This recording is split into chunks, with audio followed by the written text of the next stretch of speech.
কোরবানি না করে কোরবানির টাকা গরিবকে দান করার জন্য অনেকে উদ্বুদ্ধ করে। প্রত্যেক ঈদুল আজহার আগে একটা শ্রেণীর মানুষ এ নিয়ে সামাজিক যোগাযোগ মাধ্যমে লেখালেখি শুরু করে। এ ধরনের চিন্তা লালন করা শরীর দৃষ্টিকোণ থেকে কেমন কাজ? কোরবানি না করে কোরবানির টাকা দান করার কথা যারা বলেন, তাদের কাছে আমাদের প্রশ্ন যে তারা যখন হোটেলে বসে অনেক টাকা, রেস্টুরেন্টে বসে অনেক টাকা খরচ করে তারা খাবার গ্রহণ করেন, আড্ডা মারেন, পার্টি করেন, দামি দামি বার্গার খান, অন্যান্য খাবার খান, তারা কি তখন এটা মনে করেন না যে বার্গারের টাকাটা তো আমি অন্য কাজে খরচ করতে পারি, আমি চাইলে তো এই জায়গাটাতে আমি হালকা পাতলা কিছু খেয়েও চলতে পারি, মানে দামি কোনো কিছু খাওয়া তো জরুরি না, এত দামি রেস্টুরেন্টে এসে একটু কম দামি রেস্টুরেন্টে গেলাম আর এই টাকাটা, অতিরিক্ত টাকাটা আমি দান করে দিলাম, এটা তারা করতে পারেন না? দেখুন, এই মানুষগুলো মানবতার ভেকধারী। আমরা বারবার বলে থাকি মানবতা এবং মানবাধিকার এটা এমন একটা মুখরোচক বিষয় যে এটার আড়ালে পশুত্বকে হার মানানো অমানবিক আচরণও আমাদের চোখে পড়ে না। সেগুলোকে ঢাকবার জন্য মূলত এই সমস্ত মুখরোচক স্লোগানগুলো দিয়ে থাকে এক শ্রেণীর মানুষ, সেটা দেশে, দেশের বাইরে, সব জায়গায় আছে। যে ইসলাম আমাদেরকে কোরবানি করতে বলেছে, সেই ইসলাম আমাদেরকে আল্লাহর সন্তুষ্টির জন্য গরিব দুঃখীর মুখে আহার তুলে দেওয়া, সম্পদের জাকাত দেওয়া, রমজানে ফিতরা দেওয়া, খাদ্যদান কর্মসূচিতে অংশগ্রহণ করা, নানাবিধ ভালো কাজ করার জন্য উদ্বুদ্ধ করেছে। অতএব যে কোরবানি করে সে অন্য ভালো কাজও করে, আর যে কোনোটাই আসলে করে না সে কথা বলে বেশিরভাগ ক্ষেত্রেই এবং প্রশ্ন তোলে। দেখুন, কোরবানি এমন একটা ইবাদত যে এটা না হলে গরিব ক্ষতিগ্রস্ত হবে। আমরা জানি যে গত কয়েক বছর ধরে আমাদের দেশে কোরবানির হার অনেক বেশি বেড়েছে। 2022 সালে কোরবানি হয়েছে প্রায় 90,000-এর বেশি গরু। 2023 সালে কোটির ঘরে পৌঁছেছে, 24 সালে এক কোটি কয়েক হাজারে পৌঁছেছে, কয়েক হাজারে পৌঁছেছে, আর গত বছর 1 কোটি কয়েক লাখে পৌঁছেছে, এবং প্রতি বছরই প্রায় 1 কোটি গরুর মতো আমাদের দেশে অলমোস্ট কোরবানি হয়ে থাকে।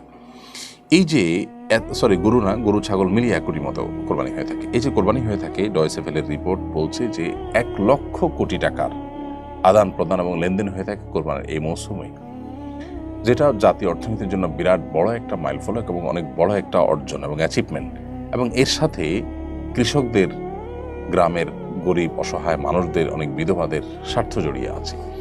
আমরা অন্যান্য বছর দেশের বাহির থেকে, ইন্ডিয়া থেকে গরু আমদানি করে তারপর কোরবানির যে চাহিদা সেটা মেটাতে হতো। আলহামদুলিল্লাহ গত বহু বছর যাবত আমাদের দেশীয় গরু দিয়ে যথেষ্ট হচ্ছে, দেশীয় পশু দিয়ে যথেষ্ট হচ্ছে কোরবানির কাজ করা। 1 লক্ষ পশু মাত্র একদিনে জবে করতে হবে, তার জন্য হাজারো খামারি, কৃষক, চাষি তারা কিন্তু গরু ছাগল এগুলো লালন পালন করে, বড় করে, এরপরে সেগুলো বিক্রি করে তারা মুনাফা অর্জন করে। অর্থাৎ এই কোরবানিটা অনেক গরিবের স্বার্থকে রক্ষা করে। এরপর আসুন, আমিষের যে প্রয়োজন সেটি অনেক গরিব অসহায় মানুষেরা সারা বছর মেটাতে পারেন না। কোরবানি তাদের আমিষের ঘাটতি পূরণের বা আমিষের প্রয়োজন পূরণের অন্যতম সূত্র বা অন্যতম মাধ্যম। এর বাইরে কোরবানিকে ঘিরে আরও যত রকমের ব্যবসা বাণিজ্য হয়ে থাকে, খড়কুটো, তারপরে গরুর খাবার, খৈল, ভুসি, তারপরে চাটাই, কামারদের, সারা দেশে যত কামার আছে তাদের সবচেয়ে বেশি বিজনেসটা এই কোরবানির মৌসুমে হয়ে থাকে। দাও, ছুরি, বটি, ধামা, এগুলো ধার দেওয়া, তৈরি করা ইত্যাদি। এরপরে কাঠের গুঁড়ি তৈরি করে সেটাতে গোশত বানানো, কসাইদের ইনকাম, বহুবিধ শ্রেণী মানুষ, এমনকি আজকাল তরুণরা অনেকে বিভিন্ন এলাকাতে ছোট ছোট গরুর বিক্রি করার অনলাইন প্ল্যাটফর্ম, অফলাইন প্ল্যাটফর্ম বিভিন্নভাবে তারা তৈরি করে তারা বিজনেস করছে এবং তারাও উদ্যোক্তা হয়ে উঠছে। এটা যদি আরও সামনে আমরা বাড়াতে পারি তাহলে দেশের বাইরে আমরা রপ্তানি করতে পারবো। ইন্ডিয়া এবং ব্রাজিল, বহু দেশ, অস্ট্রেলিয়া, বহু দেশ তারা কিন্তু প্রচুর পরিমাণ গরুর গোশত বাইরে রপ্তানি করে। তারা কিন্তু বহু ছাগলের গোশত রপ্তানি করে, দুধ প্রচুর পরিমাণে হয়। আমরা কোরবানি যে আপনার যেভাবে অগ্রসর হচ্ছে 2022, 23, 24, 3 বছরের হিসাব যদি আমরা বেশ করে দেখি যে 90,000 বা 90,000 প্লাস, সেখান থেকে 1 কোটি কয়েক হাজার, 1 কোটি কয়েক লাখ, যেভাবে আমরা বাড়তে যাচ্ছে কোরবানির পরিমাণ এবং পুরো চাহিদাটা দেশেই আপনার পূরণ করার ব্যবস্থা হচ্ছে এবং উৎপাদন হচ্ছে, তাতে ইনশাআল্লাহ এই কোরবানি জাতীয় অর্থনীতিতে অনেক বড় ধরনের ভূমিকা ইতিমধ্যে যেটি রাখছে সেটা আরও অনেক বড় আকার ধারণ করবে ইনশাআল্লাহ তাআলা। আর যারা ইসলাম এবং মুসলমানদের ব্যাপারে যাদের অ্যালার্জি আছে তারা অনবরত সমালোচনা করেই যাবে, যারা জাতীয় অর্থনীতিতে তেমন কোনো অবদান হয়তো রাখার সুযোগই পায়নি।